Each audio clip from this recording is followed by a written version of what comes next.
Stretched by Torres, the set, the kick, and the pitch.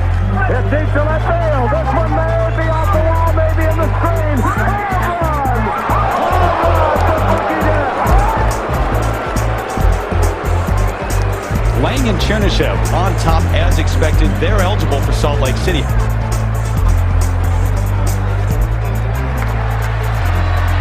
Shoots from downtown for three. Right there with Billy Mills. Billy Mills pouring on the speed. Billy Mills is ready, putting it up. Billy Mills has the lead for the United States. Heading towards the finish line. Billy Mills. The state Billy Mills has just won the men's 10,000-meter event. The first time the United States has ever won this event. Billy Mills. Plunkett on a straight drop back. Here comes the rush. Up top. And not anybody else. It's up running to the left. Rolls on the move. And it's caught by King at the 40. Takes it out to the 50. And all the way. Touchdown Raiders.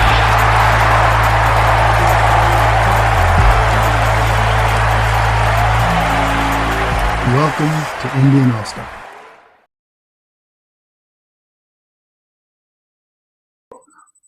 This is Bill Black with the Indian All-Stars podcast. I am here with Arigon Starr, creative genius extraordinaire. There isn't probably very many creative fields that Arigon is not involved in, and I can't wait to hear about all of that stuff. Our biggest point that we're talking about today is a new book that came out. Arigon worked with author Tracy Sorrell. It is called Contenders, about the 1911 World Series, with two of my Indian All-Stars teammates here, Charles Albert Bender and John Tortes Meyers. And it's a really cool book. You need to go get it right now. So let's jump into this. All right. I gave you a little brief, hopefully not too hyperbolic introduction, but tell us a little bit about you, about your background, about all the stuff that you do in a nutshell. Sure. It's going to be a big nut. I know. And that's Probably a whole bag of peanuts. Well, it is baseball. We got time. That's right. We got time. We got about at least 2.5 hours, right?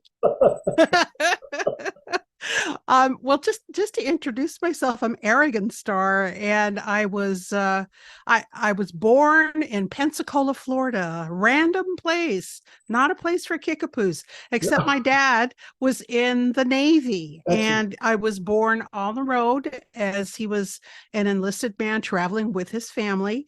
And we further traveled the United States. Home base, though, I live in Los Angeles, but my heart's in Oklahoma.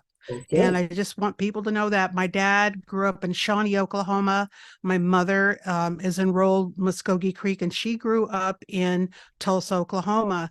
And they met while going to Oklahoma Baptist University. Wow. So, and they just decided, hey, let's start a family. Let's roll. There's not many opportunities for a, up and coming.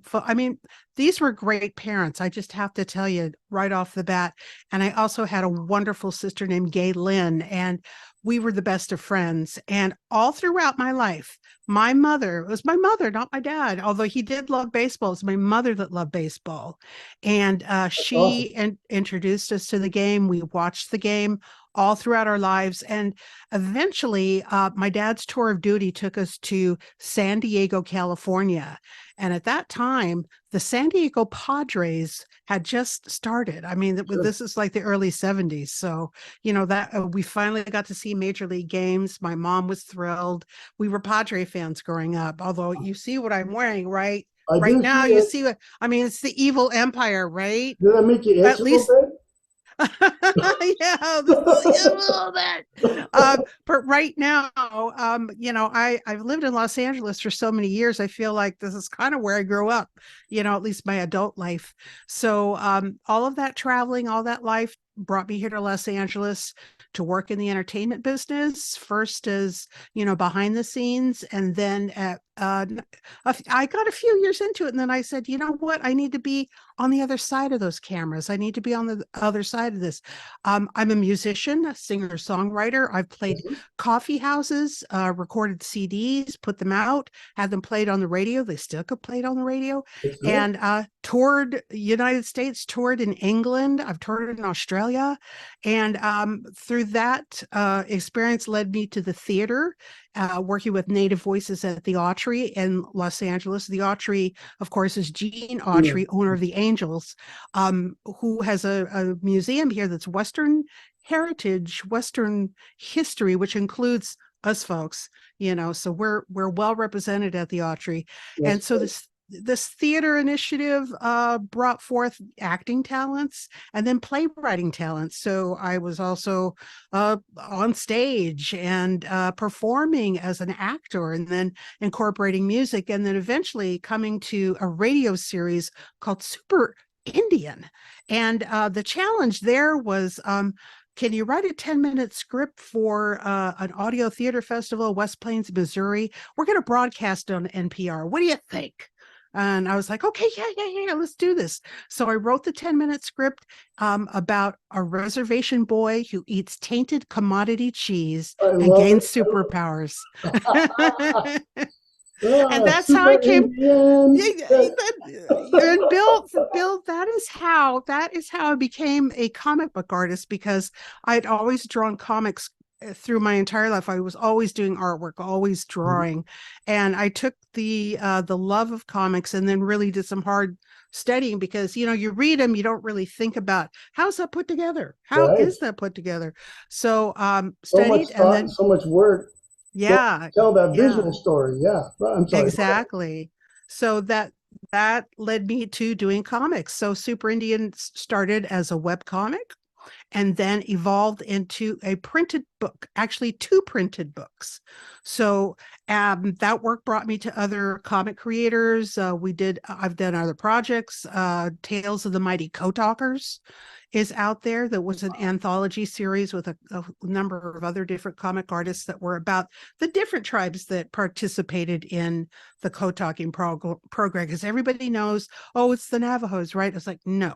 I mean, yes, it is them. Yes, it is them. However, there were other tribes involved. So we highlighted the Choctaw, the Creek, the Comanche, the Kiowa. And so that book came out. And then there was this online challenge that kept coming up in my feed, being in the comic world, which was called Inktober. They don't have it anymore. It became kind of controversial, but the prompt is always, draw an image a day for October. Now for me, because I'm a baseball fan, October is always the World Series, the playoffs, the World Series, right? How many pictures of Reggie Jackson can you draw, though? I mean, well, well, you know what I did, because I'm a Dodger fan now, and I started drawing Dodgers, and I post them online. Excellent. And through those pieces of artwork led me to Tracy Sorrell, and she said, I know you're Native and you love baseball. I've got this idea for a book. And I said, what's the story? Have you ever heard of the 1911 World Series? And I said, no. And then she told me who the players were. And I said, oh, I didn't realize that happened. Oh. Pretty cool, right? So, yeah. And a lot of us don't know that, who are baseball fans and natives. We don't know this story. So that I'm just saying, well, that's how this all came to be. I love it. Because that was a question I was going to ask, and you beat me to the punch on that, and that's fabulous, because I love it when it comes organically. So let's talk about that process, working with Tracy and the research and finding the imagery. Did you know about Charles Bender or John Myers before? I did. Okay. All right, good. Yeah. Because that's part of my whole Indian All-Stars mission, is to promote and bring back the memory of these great Native athletes, right? Right. And present them to the youth of today. So this book is right in that wheelhouse, and more power to you guys for doing this, because this is brilliant. Thank you. So tell me a little bit about the process of working through this and creating this great visual reference and remembrance that young people today can check out. Well, one thing that was really important to me is Tracy had already done a lot of the research for her writing and shared those notes with me, which was fantastic. So when I got her script, which was, the limited text that's in the book is always supported by, okay, wait, this is kind of what I think it should look like. And then that vision was also supported by the excellent Jasmine Ribeiro at Cohuilla Books. Jasmine also loves baseball. So think there's 3 women already involved in this that are like, oh, that's our game, man. That's what we live baseball.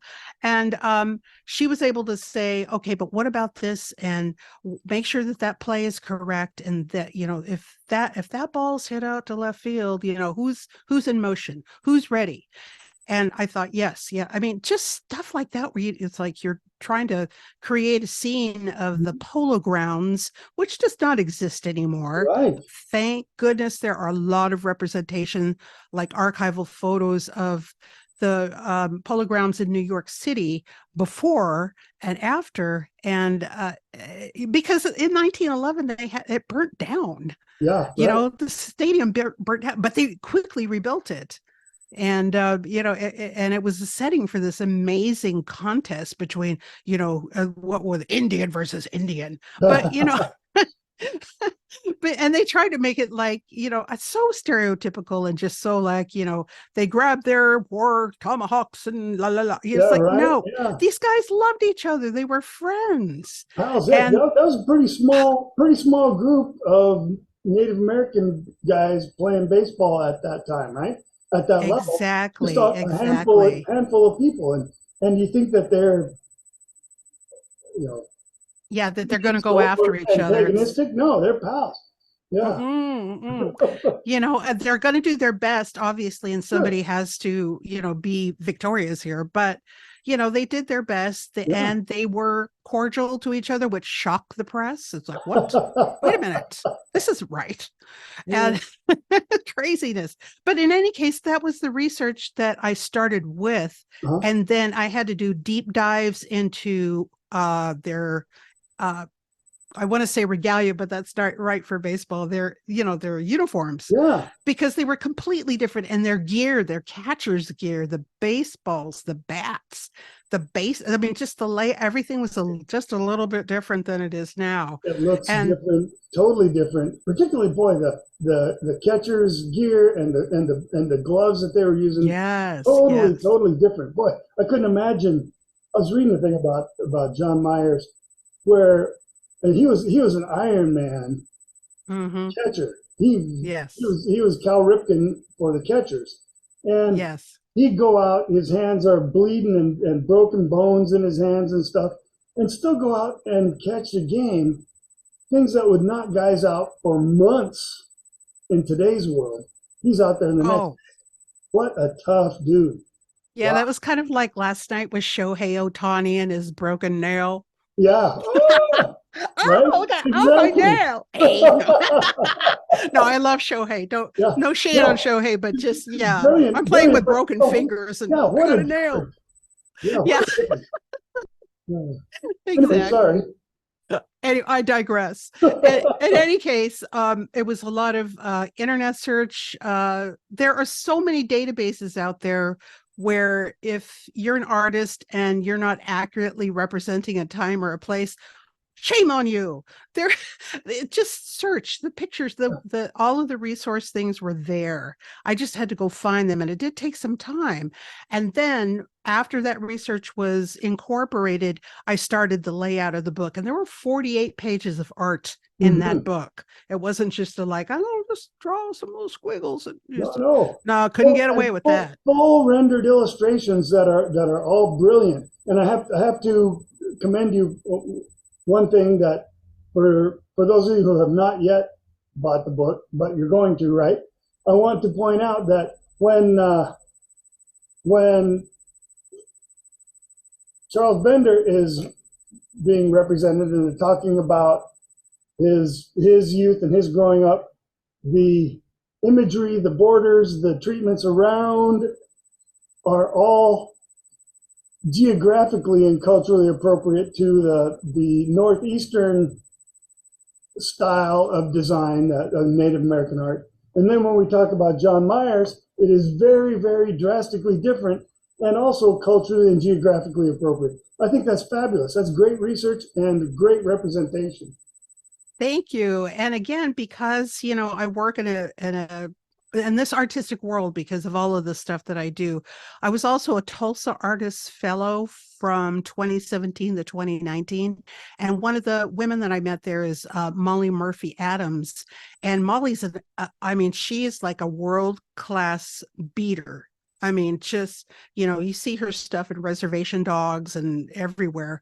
But she has that heritage, Ojibwe Lakota heritage. And I said, can I do this? I asked her, I went to cultural people that do the work. I said, can I do this? Is this okay? Oh, and she looked at it and she said, oh, yeah. That's totally, that would happen. And the same with living in Los Angeles and knowing people that, you know, Sherman Indian School is still around. There are, and local people here, Lorene Sisquak, an elder, she guided me on that artwork for the basketry for Mr. Myers. Fabulous representations. Thank you. I had help. That's something I'm going to follow up with you on email on, because I'm involved with another thing that's talking about that very thing, about finding people to talk about or to talk with about visual reference. Actually, let's just jump into it. Like I said, I'm an art teacher.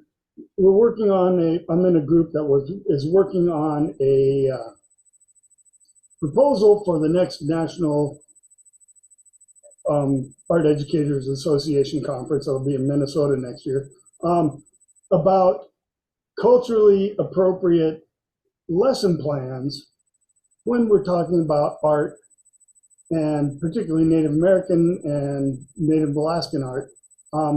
How do we find out, how do people that aren't of Native culture, how do they go about finding people to make sure that they're planning a lesson? Is this culturally appropriate? Is this something that we should be doing? Are these images correct to use? That kind of thing. So when you say that you, who's been raised in this whole thing, still needed to go find out, is this cool? Is this not cool? That is very, very important and very topical in today's world, right? Oh, yeah. I wouldn't want to write about another tribe and just kind of like, I wouldn't, I would not want to. It's like, well, I knew a Navajo guy once who blah, blah, blah. It's like, no, ask. And if it's not appropriate, let's say, you know, I got an idea for you guys. Right. I'm just going to give it to you. I'm not doing it because that's not my story to tell. Mm-hmm. Yeah. That is, we just had our first meeting and drafted up our first kind of plans for the presentation yesterday. So it's interesting that comes up. So sorry, I digress again, but it's kind of an important topic. It's so important because all kinds of lines are crossed in mainstream media with this. And I especially see it with, like, I'm just going to say it, I'm putting it on record, the Marvel comics.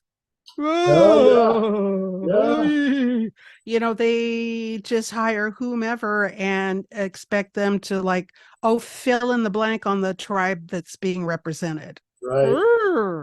You know, I just, you know, they've got, I think, 2 issues out, the Native Voices Marvel.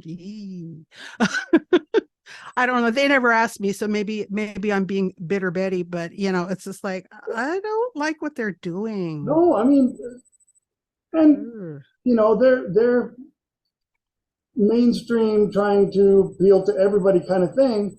Mm-hmm. But, and who's going to challenge them with the scrolls? Because you don't know where the scrolls came from, right? But exactly, you know where we came from, right? I mean, so it's kind of a different thing. That's a good point. Yeah. So, you know, you see this in, you know, comics, films, television, etc. It's just, it's a mishmash. Mhm. It's like I can't watch Yellowstone or any of those. It's like, oh, come on. It takes So a little bit of a whole bunch of stuff and mush it all together, and that's the way everybody is, right? Yeah, yeah, that's Indian, right? It's yeah, yep. pan Indian. That has always happened, and it bugs me so much. Yeah, yeah. That was Yep. something that came up in the conversation yesterday. Was there are so many different, I don't know if you want to call them microcultures or whatever. Um, I live in Washington here, and I'm in Eastern Washington, and I mostly grew up in Western Washington, and there are a whole mess of tribes over there that are all different. Not a whole bunch, not a whole big number of people, but each culture is drastically different. Yeah. Over on this side of the mountains, not so different. Language is the same. A lot of the stuff was the same. Get over on the other side, and a lot of stuff is different. And when we try and hodgepodge and mold that all together, it just doesn't work. Oh yeah. I can't even. I'm trying to think. Mr. Muckleshoot, meet Mr. Yakima. Right. It's like, okay, Yeah. yeah, we're all native, but No, but different yeah, language, different. Yeah. so different. And I even think about my own tribes, because the Muskogee Creek are so different than the Kickapoo, and yet here I am. Yeah. Interesting, right? Yeah. And then when we're represented in mass media as, well, this is the Indian way. Mm-hmm. Yeah.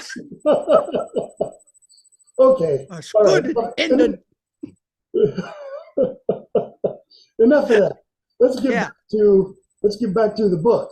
Okay. And then I want to talk about Super Indian. So Okay. I'm on the free Zoom. I may have to call you back. I'll try to keep it short then. Okay. Short and punchy.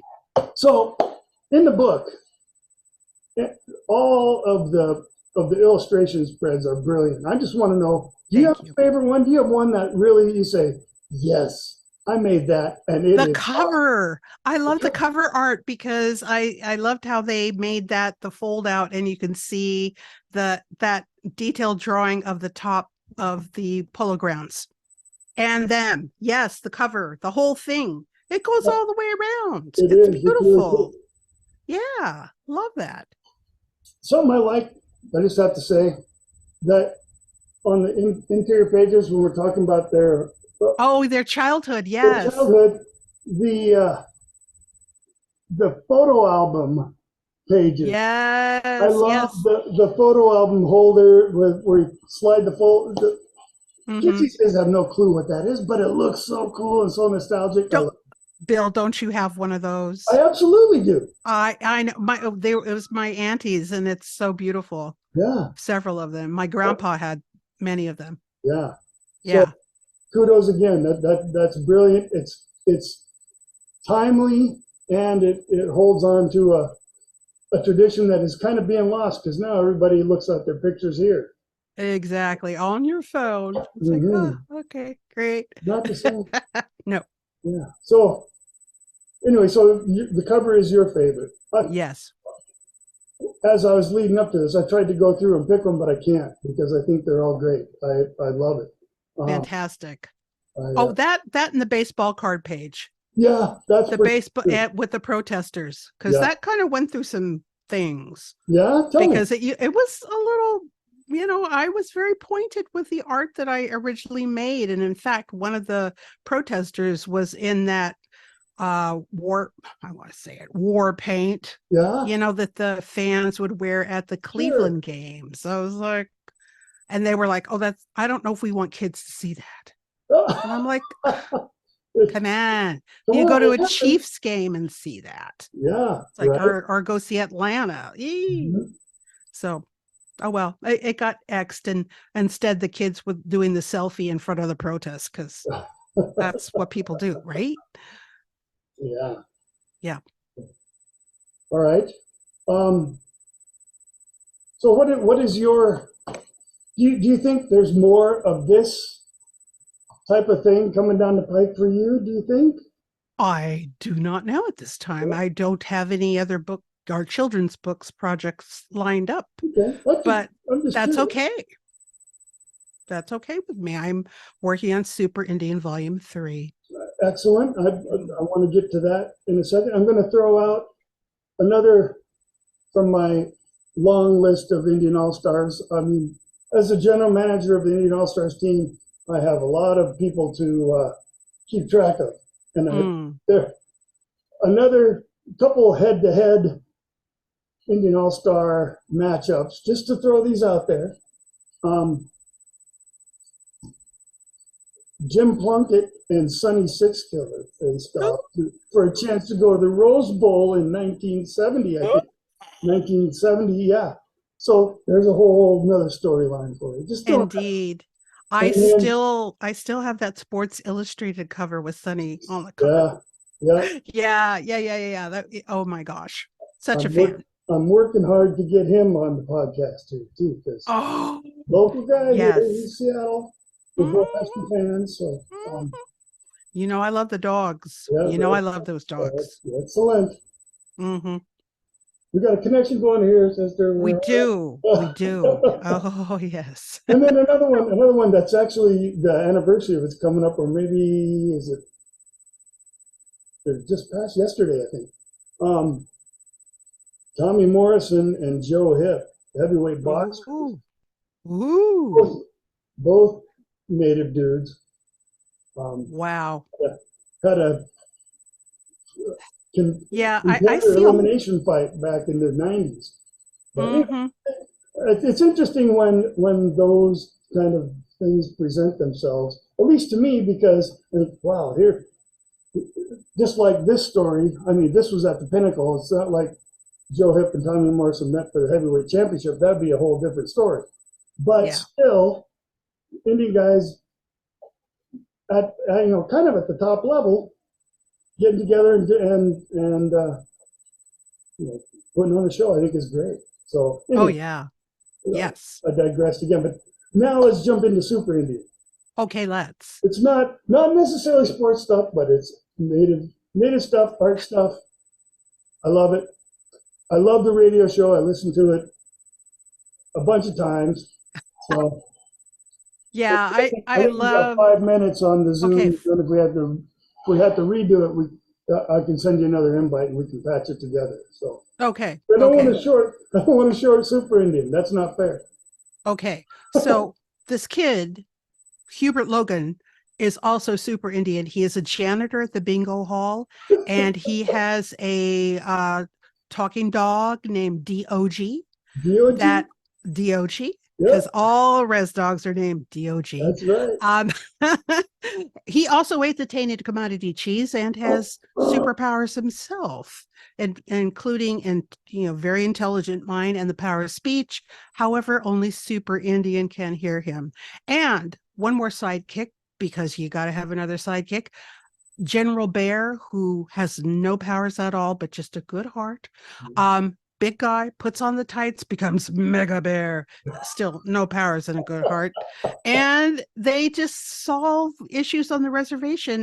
They're under constant attack from their nemesis, Wampum Bags. It's just craziness and it's just silliness. And I think one of my favorite readings I ever did was at the Denver Comic-Con, or actually it was Indigenous Comic-Con. And I was sitting there, and one of the guys that was there was, what's his name? Eugene Braverock, the actor guy, and some other Indians were sitting around. And I was like reading from one of the comic book scripts about a description of a powwow that's in volume 3, which is like, oh, here comes Chief for life. Oh, he's wearing a big bolo. Oh, his back is gonna hurt. Oh, paging Ben Gay. And they were just cracking up because it was like, and then somebody commented, they said, that is the most Indian thing I have ever heard. Absolutely. And I love it because that's the representation I want to see in comics. I mean, he's got superpowers, and there's Bing Bang Biff Baff Bo, which you kind of have to have, but it's also filled with our humor, filled with the love of our community, because, Hubert's got both of his parents. He's got his grandma, he's got his uncle, his cousins, because that's kind of how we are, Right. at least in my family anyway. Sure. I mean, not everybody has that experience, but that's what I wanted to put into the book, that there was a love of community, a concern for community, and that he doesn't need the big bright lights. I mean, yeah, he'd probably like that, but he's a fanboy himself, and he likes kung fu and action movies, and he's just a kid. Sure. So we don't have to go big and solve the world's problems. He's just concerned with the reservation right now. Got enough to deal with there. That's enough. I love it. And again, I do all the artwork, I write all the scripts, I do all the design for the books, and it's been really hard work, but a joy to bring forth into the world. That's excellent. So you're on your third book, is coming out. Yeah, yes, that's fabulous. Yes. Yeah. And kids, if you're listening, Photoshop can be your friend. So can Adobe Illustrator and InDesign for the production of the book. There are several books, including a whole DC series that talks about writing, penciling, inking, and digital drawing and coloring as well. And if you want to learn how to color, Brian and Christy Miller's Hi-Fi Color for Comics is the best, because that will quickly get you to a place where you can drop color into your books. And there's all kinds of other help online. Retro Supply has great brushes.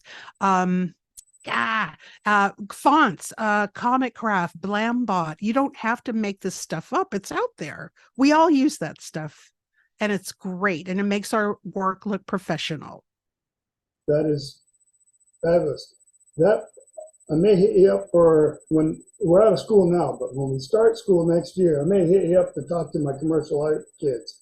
I would love to talk to them about this stuff, because we need more representation in the comics. We need to make our own comics and not live or die by Marvel and DC, because we already have the stories. We just need to sharpen up our art skills and print our own books, because there's even, like, down in Paula, California, Tribal Print Source. That's a tribally owned publishing press. They're great. They do.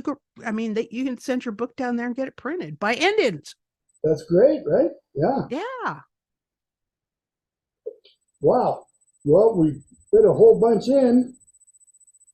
There's probably a whole lot more we can talk about, and we'll save that for another time. But boy, I sure have enjoyed this, and I really appreciate you taking the time out of your day and being able to roll with me on the front end when we had the technical delay. But, not a problem. I would love to catch up with you again down the road, and definitely for art class, if nothing else. But hopefully when you make your next sports book, we can talk about, I'm not sports book, but or just anything, because you never know what I'm going to do. That's right. You never know. That's right. Mm-hmm. And well, good luck with Contenders. Good luck with all of your other endeavors. Yes. And again, thank you very much for taking the time. I really appreciate it. You betcha, Bill. And thank you, all listeners, Indian All-Stars podcast. Good on you. All right. Thanks. I'll see you.